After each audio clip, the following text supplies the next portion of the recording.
What's up, everybody? All right, so people were asking about some speed picking stuff. I do want to get into it. We're going to do some exercises for both hands. I did put a video with my acoustic guitar where I started doing these fast, sort of like flamenco-esque runs, even though it was with a pick. So let's get into it. I want to start with the right hand.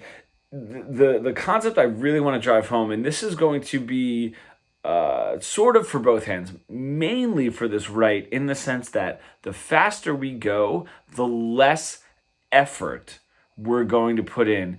And the reason that a lot of people get stuck is we want to do the opposite. Okay, we want to sort of take this, and to go faster, we start tightening up, adding more muscle in there, and that is the opposite of the direction that we want to go in. Really what happens is the space that we're utilizing, the space that we're taking up while we're picking. Now, if I'm going nice and slow, right, I have so much room to play with. There's so much space that I can sort of occupy. To go faster,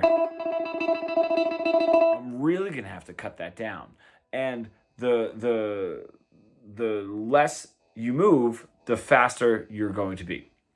Okay, and one analogy that I always sort of use is like with my students, especially some of the younger ones, mainly because we even start sort of like over picking anyway, even when speed's not really what we're going for.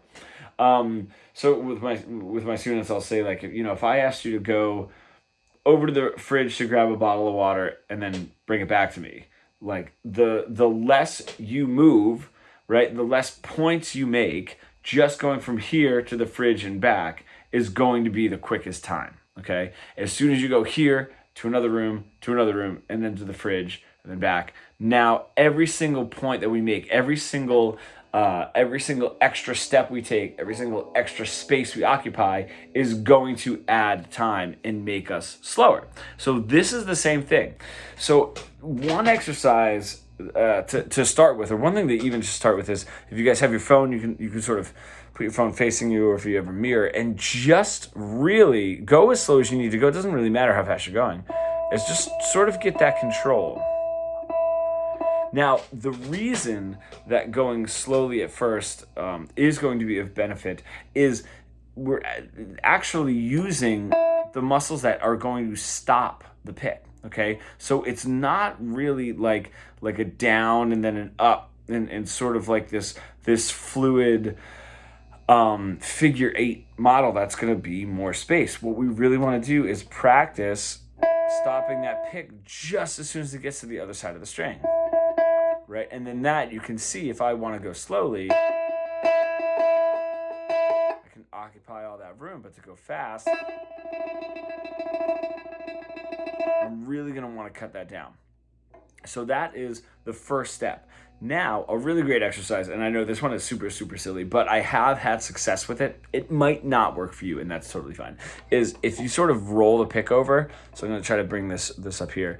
So I've got the pick, and it's not flat. The pick shouldn't be flat on the string. It's going to be curved up a little bit, just so you can use, that curved part of the pick to move up and down. If it's flat, it'll get stuck a little bit. If it's using that curve on that angle, right, we're not digging in, right? The less we're digging in is the less the pick has to move over the string, right? It just floats right there on the top.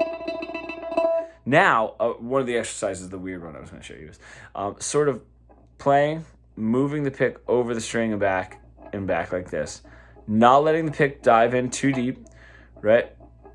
And you're not actually letting the pick off the string. All right, so this is just going to help gain control over that movement. It's a little strange, I definitely know. Now, if you were just to do some exercises, go nice and light, nice and easy, and just really pay attention to how much you're moving. Even when we get into something a little bit more dynamic, a really great example is if you listen to a live version of Tin Pan Alley by Stevie Ray Vaughan, he definitely is adding a lot of his to, I don't know what key it's in, but a lot of that typical, like, right? And it's clean. It's got a little bit more of a clean tone to it, but he is sort of able to get these really fast. He is sort of able to get these, like, he still is able to get fast because even though he's sort of adding that higher level of dynamic, there's a lower, almost like 5% muscle use that he's able to get down to because of paying attention to that low volume and low movement, right? The lighter you can go, right, the better, the less movement. Now, luckily, when we're going for speed, using less movement and going lighter, once we start adding that velocity, that speed will add the volume. That velocity is going to add the volume. So that's why you can't really pick into it like that. That's going to get you like all sorts of stuck. So that's a lot of what's happening with the right hand. You guys need to anchor yourself down. There's some guitar players that will battle me on this, and that's totally fine. So guitar teachers that will not like this technique, that's totally fine. I definitely do understand, but trying to use a little bit of a palm mute first. Maybe if we start here, like I'm just on the fifth fret of the fifth string there, and I'm using that palm mute just to take all of these muscles away.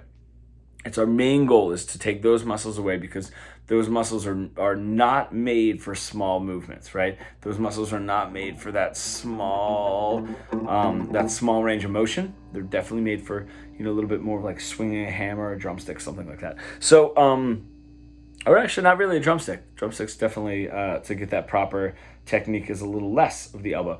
But, just using those bigger range of motions and using a lot of strength, which is absolutely what we don't need. So now to move into what I like to call bursts, let's take, once we have this sort of control, all right, we're going nice and light, okay? Down, up, and let's say we were to count this, 1 and 2 and 3 and 4 and take from 1 to 2 and now make it 16th notes instead of 8th notes. 3, 4, 1, 2, 3, 4. And the goal is to not let this tighten up when we're going faster, okay? If you can get from that 1 to 2, 1 and to 2 and 3 and 4 and extend it. 1 and to 2 and to 3 and 4 and.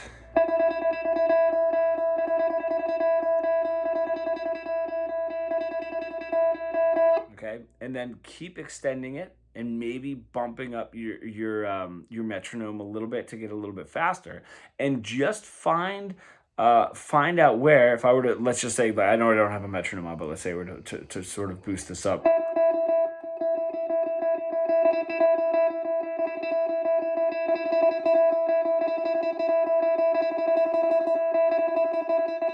Right? Okay, so right about there, I started getting like a little tripped up. So that's when I would say, all right, that's where I would need to work up to. Let me bring the BPMs down a little bit.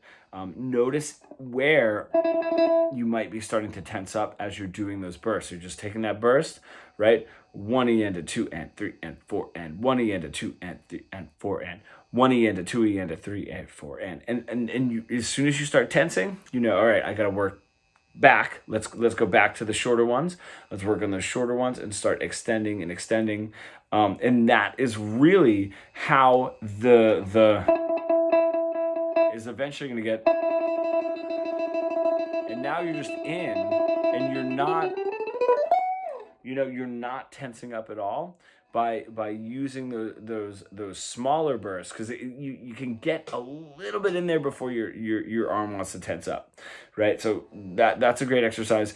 Do it. I also recommend doing it without the 8th notes. So if you just have like 1, 2, 3, 4.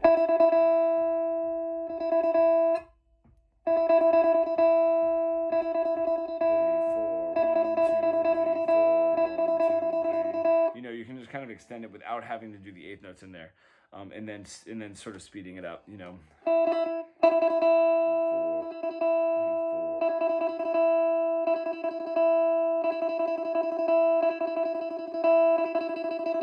now you're like locked in, and you're not pushing that muscle. You're sort of anchoring a little bit down here. I do tend also to put my 2 fingers right here. So you're focusing on the range of motion, making sure that you're super tight in there. right? The tighter you are against those strings, the better. And the lighter you go, the absolute better. That's how you're gonna get that speed. If you guys do look at some like Guinness Book of World Record speed players, it looks like they're not even moving. You know, it looks like they're barely moving their fingers. It looks like they're barely picking. They're that close. You know.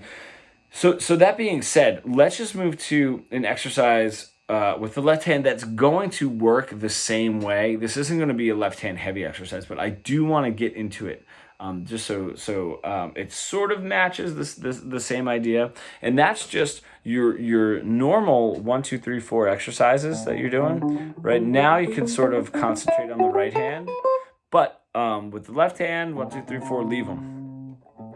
Leave those fingers down. Don't move the fingers until they're ready. So it's a really, really crawling exercise. Now that is going to happen slowly. All right.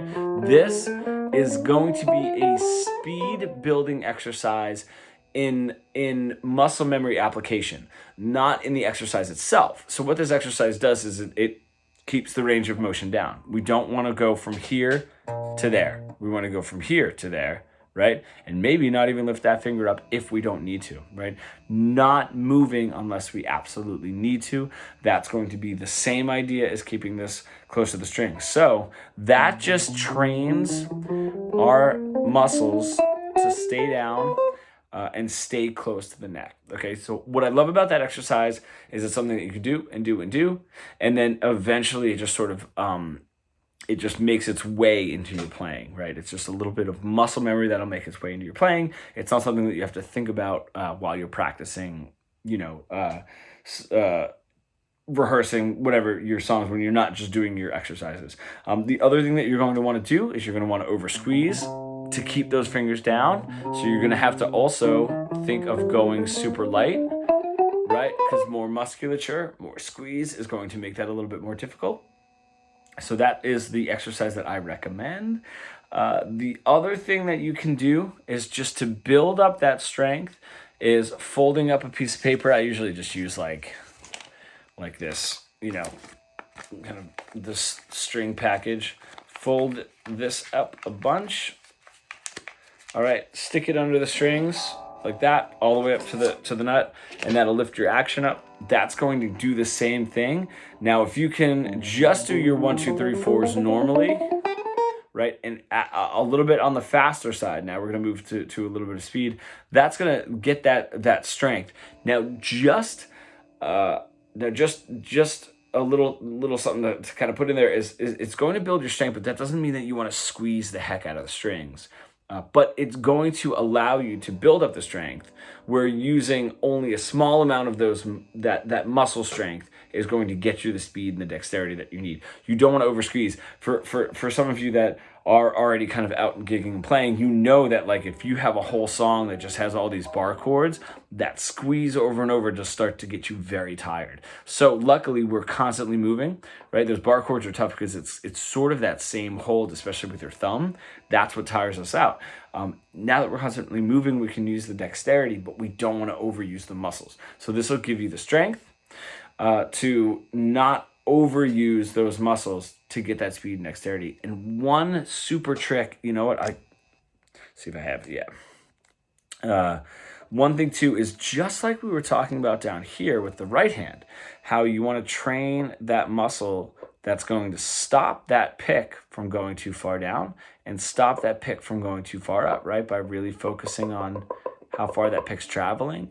We can do the same thing by strengthening the muscle that sort of the same idea that strengthens the muscle that gets off the string quickly without flying out. So now you're getting control.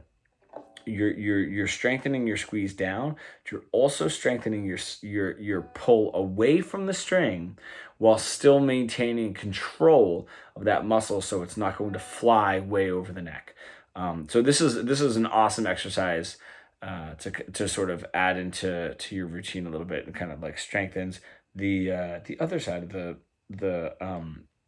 the left hand that we don't often talk about, we don't often use, but having that control to only pull up your finger as much as you need to, right? But still moving it quick and then getting it to a stop. So some pretty cool stuff that some of my students are having some success with. I wanted to throw that all in a video. Let me know what you think. Thank you, everybody.